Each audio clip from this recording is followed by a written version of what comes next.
Hello दोस्तों, wifi classes में आपका स्वागत है। मैं सुरेंद्र सर।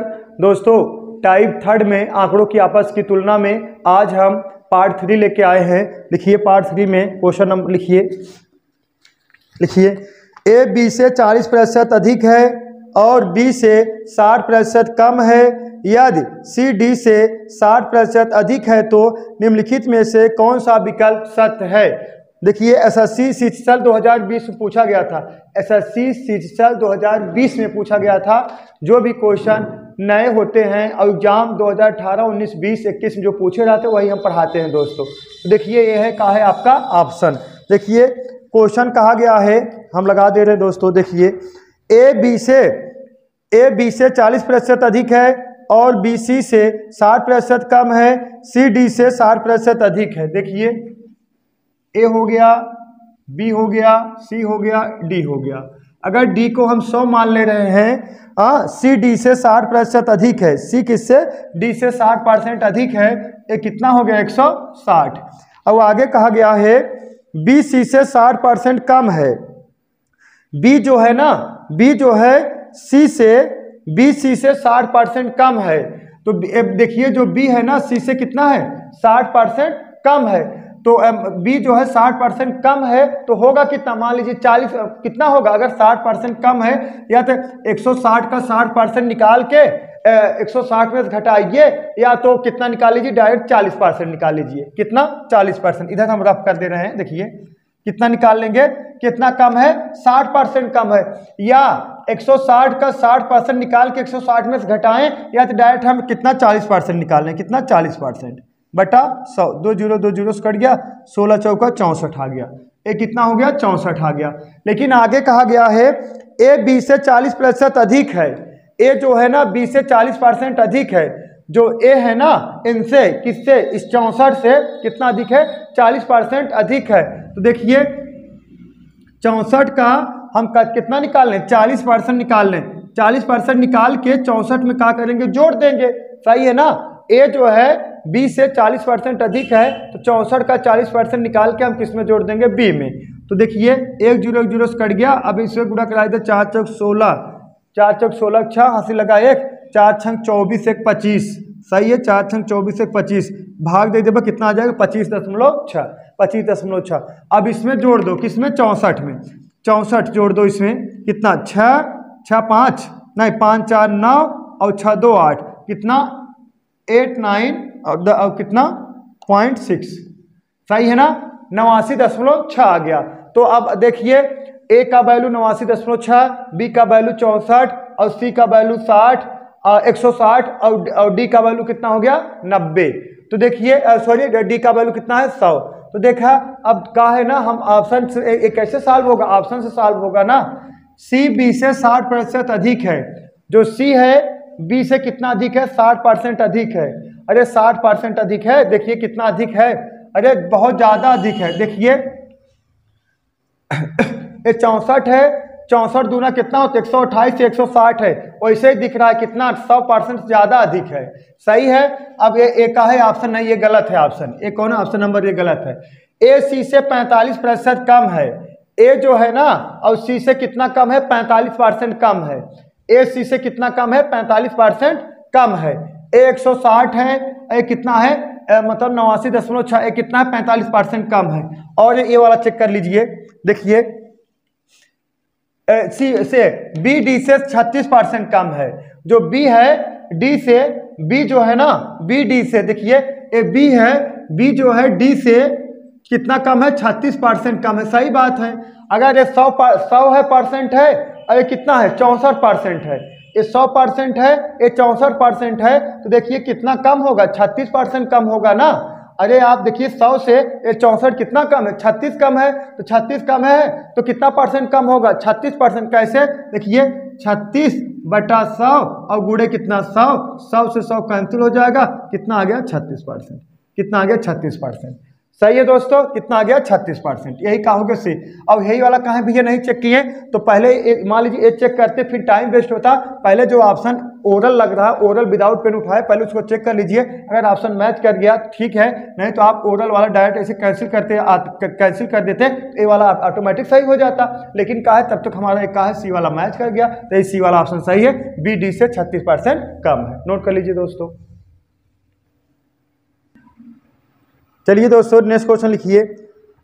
एक संख्या में 30% की कमी हुई, फिर 30% की वृद्धि हुई और फिर उसके बाद 10% की कमी हुई, तो संख्या में कितने प्रतिशत की शुद्ध वृद्धि या कमी हुई निकटतम पूर्णांक में बताना है। किस में बताना है? निकटतम पूर्णांक में बताना है।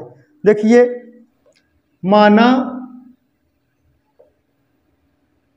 माना संख्या कितना 100, देखिए 100 कितने पहले कमी हुई 30%, कितने 100 में से 30 घटा दो कितना आ जाएगा 70 ना, कितना आ गया 70 और बटा कितना 100, फिर कितने 30% वृद्धि, 100 + 30 कितना 130, 100 + 30 कितना 130, फिर 10% की क्या हुई कमी हुई, कितने के 10% के, 100 - 10 कितना 90, 100 - 10 कितना 90, सही है। अब इसको सॉल्व कर दोगे, ये आ जाएगा आपका 81.9, 81.9। पहले संख्या 100 था, अब कितना हो गया 81.9, तो कमी कितने की हुई 100 - 81.9, 100 - 81.9 अगर घटा दोगे आ जाएगा आपका 18.1। तो निकटतम मान कितने हो जाएगा, निकटतम मान कितना हो जाएगा 18 ही का हो गया दोस्तों, आपका आंसर हो गया 18 का हो गया, आपका आंसर हो गया 18% ना। निकटतम कितने का पूछा गया, कितने प्रतिशत की, तो 18% की। निकटतम पूर्णांक देखिए 18 कितना है 1 है, 18 कितना है 1 है, लेकिन निकटतम पूर्णांक कितना हो जाएगा 18 कितना हो जाएगा परसेंट हो जाएगा। जैसे कह दिया जाए, देखा अगर 18.57 होता मतलब कितना निकटतम पूर्णांक माना जाता है, अगर 18.89 होता निकटतम पूर्णांक कितना माना जाता 19 माना जाता, अगर 18.7 होता निकटतम पूर्णांक कितना माना जाता 19 माना जाता। और देखिए 18.1 है तो 1 2 3 4 तक रहता तो 18 ही माना जाएगा, 5 6 7 8 9 तक जाता तो कितना हो जाता है 19 हो जाता, निकटतम पूर्णांक संख्या का हो जाता 19 हो जाता। सही दोस्तों, नोट करिए। चलिए दोस्तों नेक्स्ट क्वेश्चन देखते हैं। लिखिए एक परीक्षा में ए ने बी से 10% अधिक अंक प्राप्त किया। एक परीक्षा में ए ने बी से 10% अधिक अंक प्राप्त किया और बी ने सी से 5% अधिक अंक प्राप्त किए ना। सी ने 400 में से 300 अंक प्राप्त किए हो तो ए के प्राप्त अंक ज्ञात कीजिए। ए के प्राप्त अंक ज्ञात कीजिए। देखिए ए हो गया, बी हो गया, सी हो गया। अब क्वेश्चन कहा गया है ए ने बी से 10% अधिक अंक प्राप्त किए। जो ए है ना बी से कितना 10% अधिक अंक प्राप्त किया है, और बी जो है ना सी से कितना अधिक अंक प्राप्त किया है, बी जो है ना बी सी से 5% अधिक अंक प्राप्त किया है। सही है, कितना 5%, कितना 5%, सही है। और सी जो है 400 में से कितना अंक पाया है 300, 400 में से 300 अंक पाया है। सही है, 400 मान लीजिए पूर्णांक होगा, 400 में से कितना पाया है 300 अंक पाया है। तो बी कहा था ना हम आपसे 5% अधिक अंक पाए हैं, कितना 5%। अब देखिए 100% बराबर 300 मान लीजिए, 300 है, इनका जो 100% पूर्णांक बनेगा 300 बनेगा। अब 300 का अगर 10% निकालोगे, 300 का 10% निकालोगे कितना आएगा 30, 300 का 10% 30, तो 300 का 5% कितना 15। सही है ना, अगर 300 का 10% निकालोगे 30 आएगा और 300 का 5% निकालोगे 5 आएगा ना, सॉरी 300 का 10% निकालोगे 30 आएगा, और 300 का अगर 300 का 10% निकाल रहे हो आप 30 आ रहा है, तो उसका 5% कितना आ जाएगा, उसका आधा 15, तो इसमें 15 और जोड़ दोगे तो कितना आ जाएगा 315 आ जाएगा, 315। अब ये कितना अधिक है बोलो, ये कितना अधिक है 10%, ये कितना अधिक है 10%। अब देखिए 315 का 100% बराबर कितना माना जाएगा 315, क्योंकि कोई भी वस्तु अपने आप में 100% होता है। अब 315 100% बराबर 315 माना जाएगा, तो 10% बराबर कितना 31.5 के 10% बराबर कितना 31.5। कैसे देखा 31 गुणे कितना 10% ना 10% निकालना बटा कितना 100 0 0 से करिए यहाँ 31.5 आ जाएगा। अब 315 में 31.5 जोड़ दोगे, 315 में 31.5 जोड़ दोगे कितना 315 में 31.5 जोड़ोगे 5 6 कितना 4 3 346 कितना 346.5 346.5 आ गया 346.5।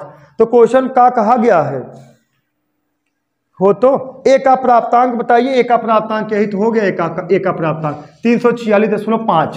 ए का प्राप्तांक दोस्तों कितना है 346.5 हो गया। सही है दोस्तों, नोट कर लीजिए। चलिए दोस्तों नेक्स्ट क्वेश्चन लिखिए। एक्स वाई और जेड ने रात को एक साथ भोजन किया।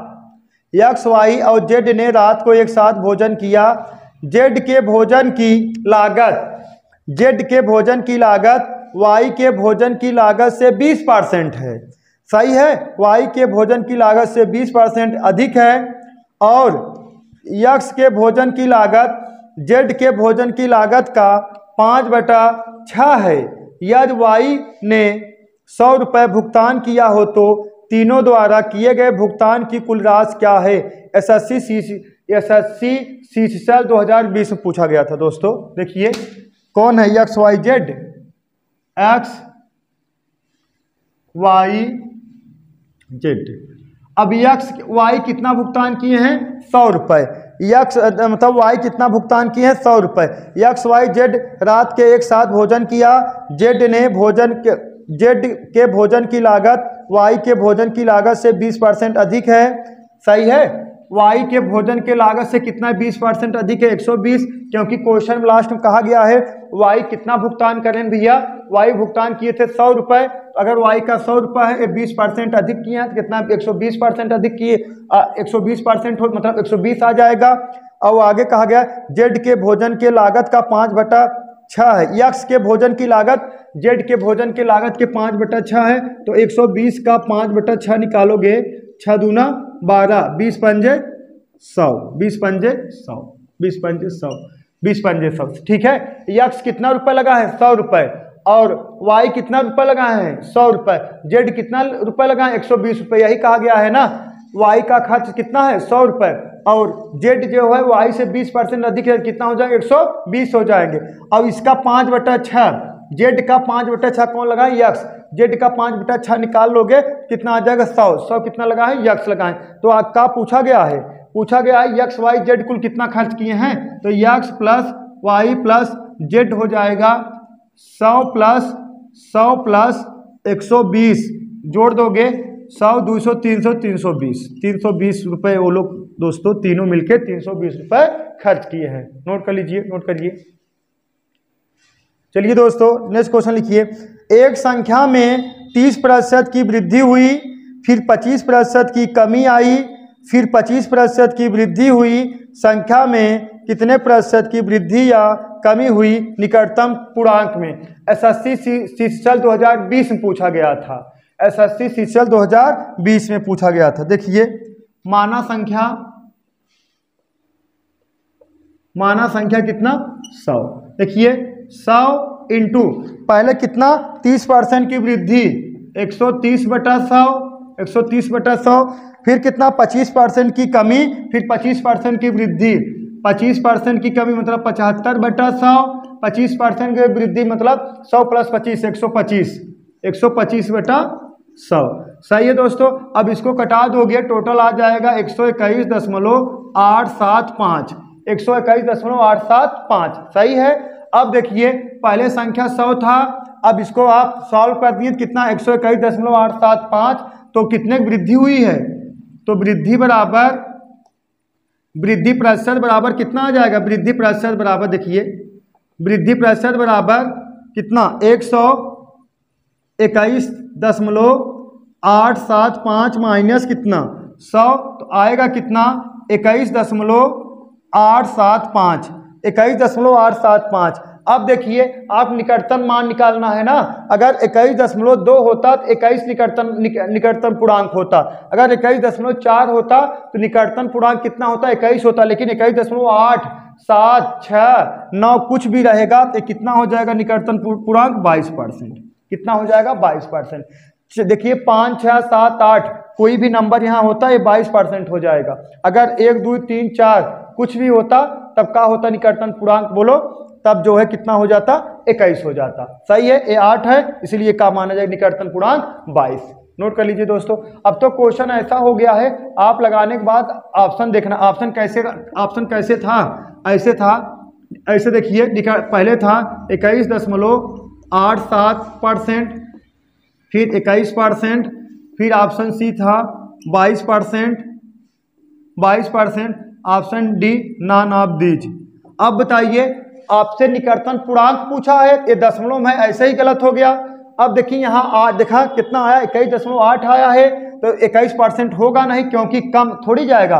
21 जब 21.1, 2, 3, 4 होता तब 21% होता। अब देखिए 22% माना है क्योंकि 21.87 आया है। सही है दोस्तों, नोट कर लीजिए। चलिए दोस्तों नेक्स्ट क्वेश्चन लिखिए। नेक्स्ट, ए का वार्षिक वेतन का 25% बी के वार्षिक वेतन के 80% के बराबर है। बी का मासिक वेतन सी के मासिक वेतन का 40% है। सी का वार्षिक वेतन 6 लाख रुपए है, तो ए का मासिक वेतन बताइए। सही है, ए का मासिक वेतन बताइए। देखिए अब इसमें क्वेश्चन तो दिख रहा है आपको। देखिए परसेंटेज के स्थिति में और अनुपात की स्थिति में अनुपातिक मान में कोई अंतर मतलब वार्षिक और मासिक में कोई अंतर नहीं होता। सही है ना। देखिए परसेंटेज की स्थिति में और अनुपात की स्थिति में अनुपातिक मान में कोई अंतर नहीं होता। जैसे कह दिया जाए, देखा इसे कह दिया जाए एक माह, जैसे अब देखा हम यही बता रहे हैं ना, अनुपात की स्थिति में, अनुपातिक की स्थिति में और परसेंटेज की स्थिति में वार्षिक और मासिक में कोई अंतर नहीं होता। अगर हम कह दें एक माह का अनुपात है, एक संबंध है 2, और देखा माह का अनुपात है। अगर हम कहीं वर्ष का अनुपात ये कहोगे, इसमें किससे 12 से गुणा कराओगे, अनुपात इसमें भी 12 से गुणा कराओगे, 12 कैंसिल हो जाएगा, एक संबंध 2 ही बचेगा ना। और देखा परसेंटेज वाला वो भी समझा दे रहे हैं, अनुपातिक मान में और वार्षिक मान में कोई अंतर नहीं होता कब, परसेंटेज और अनुपात की स्थिति में। देखिए माह वाला देखिए, अगर माना था आपकी इनकम 100 रुपये है, 20% बढ़ गया, कितना 20% बढ़ाओगे, 100 रुपये है 20% बढ़ाओगे 120 हो जाएगा। अब वर्ष देखा, वर्ष देखिए, वर्ष लिख दें या वार्षिक, हाँ देखिए वार्षिक,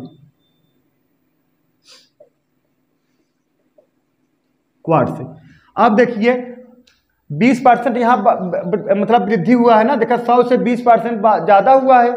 सही है ना। देखिए 100 है, 20% बढ़ा दिए कितना हो गया 120। अब इसको वर्ष में करोगे ये कितना हो जाएगा 1200। अरे 12 गुणा कराओगे, हाँ एक वर्ष में कितना माह होता है 12 माह, यूँ 12 से गुणा कराओगे 12 में 144। तो वृद्धि कितने हुआ है, कितना 240 के। तो वृद्धि प्रतिशत बराबर देखा 240 और के पर 1200 पे 1200 और गुणे कितना 100, 2 जीरो से निपट गया, 12 दूना 24, कितना आ गया 20। तो 20% हुआ नहीं। देखिए वर्षों में 20% की वृद्धि नहीं, माह में 20% वृद्धि, वर्ष में 20% वृद्धि। तो आपको हम क्या समझा रहे हैं, वार्षिक और मासिक में परसेंटेज और अनुपात में कोई परिवर्तन नहीं होता। अगर कहा 10% वृद्धि उनके माह में हुआ है तो 10% वृद्धि जायज बात वर्ष में भी होगा। चलिए मिटा दें इसको।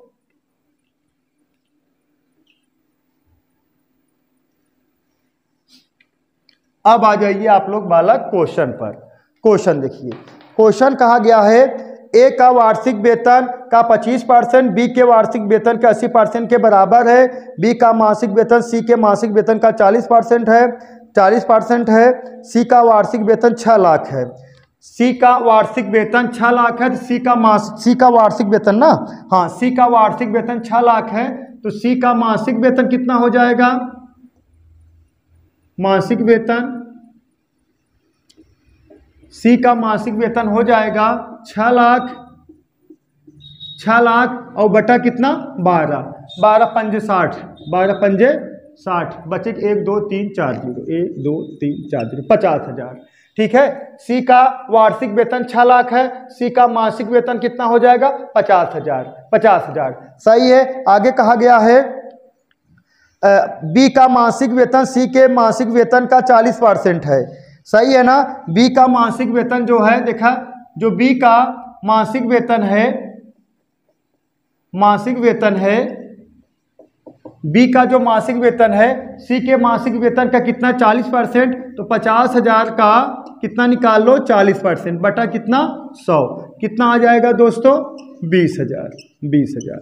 सही है 20,000। लेकिन आगे कहा गया एकदम ना, स्टेप नंबर पहला देखा, ए का वार्षिक वेतन, ए का वार्षिक वेतन का 25% बी के वार्षिक वेतन के 80% के बराबर है। ठीक है। ए का वार्षिक वेतन का 25% और बी के वार्षिक वेतन के कितना, सही है ना, ए के, यही है ना, ए के वार्षिक वेतन का 25% बी के वार्षिक वेतन के 80% के बराबर है। देखा, ए का मासिक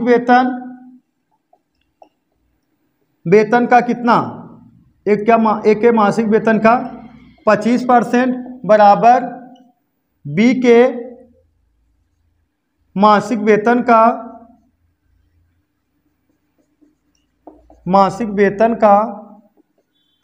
80% के का है बराबर है। अब सोचो तो वो वहाँ वार्षिक था, यहाँ मासिक था, तो अभी तो यही तो चर्चा किए हैं, वर्ष और मासिक में कोनो डिफरेंट ही नहीं होता। सही है ना। वर्ष और डिफरेंट परसेंटेज की स्थिति में और अनुपात की स्थिति में कोनो डिफरेंट ही नहीं होता।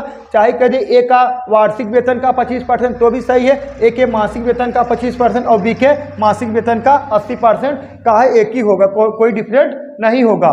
तो क्या हो जाएगा, ए बराबर, देखिए आप अगर रखना, देखा, ए का ऐसे लिख सकते हो, ए का 25% बराबर और बी का कितना, बी का मासिक वेतन का 80%, बी की जगह क्या लिख दोगे, क्या लिखोगे 20,000 का कितना 80%, परसेंटेज कैंसिल हो जाएगा, तो ए बराबर का आ जाएगा आपका, ए बराबर आ जाएगा, देखिए 20,000 इंटू कितना 80 और बटा कितना 25। सही है। अब इसको कटा दोगे, 25 8 200 और 8 8 64, कितना 64,000, 64,000 ना। देखिए 25 8 200, 2 जीरो बचेगा, हाँ सही है, कितना 64,000। ए का वेतन कितना हो गया 64,000, ए का मासिक वेतन कितना हो गया 64,000। नोट कर लीजिए दोस्तों। चलिए दोस्तों नेक्स्ट क्वेश्चन लिखिए, अविनाश के पास गौरव की तुलना में 20% कम सिक्के हैं, गौरव के पास चेतन की तुलना में ऐसे ही 40% अधिक सिक्के हैं, चेतन के पास सिक्कों की संख्या अविनाश के पास सिक्कों की संख्या से कितना प्रतिशत कम है, दशमलव के एक स्थान तक बताना है, दशमलव के एक स्थान तक बताना है। देखिए ये होंगे अविनाश और कौन है गौरव और कौन है चेतन, से सी से डिनोट कर रहे हैं। देखिए अविनाश के पास गौरव की तुलना में 20% अधिक सिक्के हैं, गौरव के पास चेतन की तुलना में 40% अधिक सिक्के हैं। अगर चेतन के पास 100 हैं तो इनके गौरव के पास 40% अधिक है, कितना 140 हो गया, कितना 140। अब आगे कहा गया है अविनाश के पास गौरव की तुलना में 20% अधिक सिक्के हैं। सही है।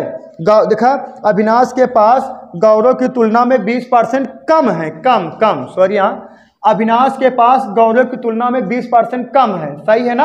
अब 20% कम करोगे तो इसका देखा 140 का 100% बराबर 140 बा, तो 140 का 10% निकालो कितना 14, 140 का 10% निकालो 14, तो 20% कितना हो जाएगा 28।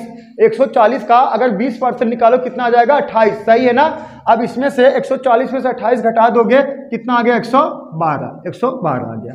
अब क्वेश्चन का कहा गया है मतलब है चेतन अविनाश से ना, यही कहा गया है, चेतन कहा गया है चेतन के पास सिक्कों की संख्या अविनाश के पास के सिक्कों की संख्या से कितने % कम है। कमी कितना है, कमी देखा कमी है 12 की। अब कितना % कम है, कितना % कम है, तो कमी % बराबर कमी प्रतिशत बराबर 12 बटा कितना 112 गुणे कितना 100। अब इसको सॉल्व कर दोगे 10.71% आ जाएगा। कितना कमी है 10.71% आ जाएगा। सही है दोस्तों, नोट कर लीजिए। इसमें क्वेश्चन कोई दम नहीं था, ये सब चाहो तो आप ओरल लगा लो, लेकिन थोड़ा कैलकुलेशन टाइप क्वेश्चन है। ठीक है दोस्तों, नोट करिए। चलिए दोस्तों नेक्स्ट क्वेश्चन देखिए। ए की आय बी की आय से 20% कम है और बी की और सी की आय ए और बी के आय के योगफल का 70% है। डी की आय सी की आय से 25% अधिक है। यदि बी और डी की आय के बीच अंतर 23,000 रुपये का हो तो ए की आय रुपए में ज्ञात करें। चलिए देखिए दोस्तों, देखिए ए बी सी डी हैं, ए है, बी है, सी है और डी है। देखिए ए की आय बी की आय से 20% कम है। ए की आय बी की आय से 20% कम है, ये कितना हो जाएगा? 80 हो जाएगा। सही है ना? अगर ये 100 है और ये 20% कम है, 100 माइनस 20 कितना? 80। सही है। और आगे कहा गया है सी की आय ए और बी के आय के योगफल का कितना है? 70%। तो इनका योगफल 100 और 80 जोड़ दोगे कितना हो जाएगा? बोलो कितना हो जाएगा? 180 का अब 70% निकालोगे बटा 100, 2 जीरो से कट गया। अगर कितना, देखिए क्वेश्चन यही कहा गया है, सी की जो आय है ए और बी के आय का योग का कितना? 70%। अब इसका 70% निकालोगे, 7 और 56 6 80 लगा 5, 7 का नाम 7 7 5 12 कितना? 126। एक क्या हो गया? 126। और लेकिन आगे कहा गया है, देखा डी की आय 70% है, डी की आय सी की आय से 25% अधिक है। डी की आय जो है, डी की आय किसके? डी की आय सी की आय से 25% का है, अधिक है, 25% अधिक है। अब हम डायरेक्ट लगा सकते हैं। 100% बराबर देखा, 100% बराबर कितना है? 126 के। 100% बराबर 126 के, 50% बराबर 63 के। अगर 100% बराबर 126 के है तो 50% बराबर कितने के? 63 के। तो 25% बराबर कितना? 63 का आधा कितना? 31.5 के। सही है ना? 31.5 के। बात समझ में आया? अगर कहा था 100% बराबर, आप कहते हो 126 के, 50% बराबर इसका आधा कितना? बोलो 63 के। 63 के तो 25% कितना? 63 का आधा कितना? 31.5, 31.5। तो 126 में 31.5 और जोड़ दीजिए, 5 7 5 1 157 कितना? 157.5 157.5। सही, 157.5।